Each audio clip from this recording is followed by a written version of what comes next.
Have you wondered what actually creates a hip flexor strain?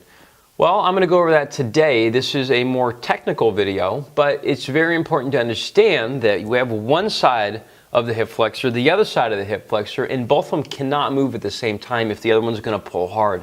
We're going to go over a skeleton model. Enjoy and share with friends.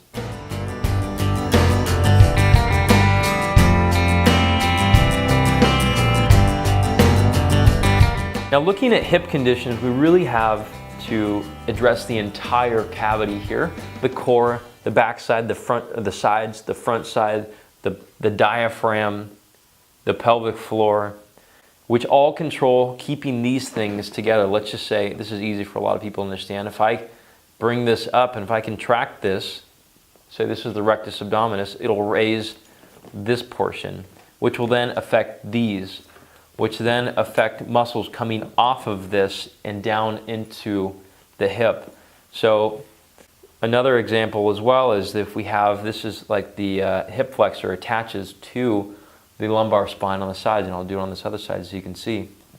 So right there, okay, it comes down and it passes right through there. And in the bony line mark example, I said that this is the spot we're looking for right here. So diving right in, you'll feel the tendon right there. But really, the hip flexor's goal is to contract and flex the hip, okay? We want this area to remain stable right here when it's attached to the spine. The only way it can do that if we stabilize the area that stabilizes it, okay? So if we contract the hip flexor and this side's sloppy, it's gonna pull this thing forward. And you can see when I'm pulling it here, actually I'll put it on the other side so you can see, when I'm pulling it, actually it's moving the spine, okay? And it's compressing this side, it's opening this side up, it's compressing the disc, and it's making the hip flexor work really, really hard to do what it's trying to do, which is move the hip up, right? Okay? So the hip flexor as well as the hamstring, let's say on this side here, we have it right here. Let's say it comes down this way, okay? If you have tightness in the hamstring and we're rotating this thing up, this whole ilium, we're rotating it up right there on the back side though, right there.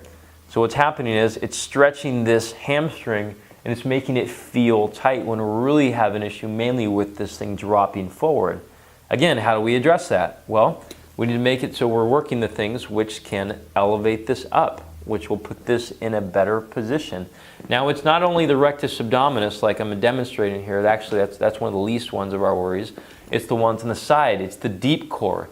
It's the diaphragm. It's the pelvic floor. It's things that actually the air pressure in here as well. We call it intra-abdominal pressure, which is why we focus on breathing, bracing so much in the office here.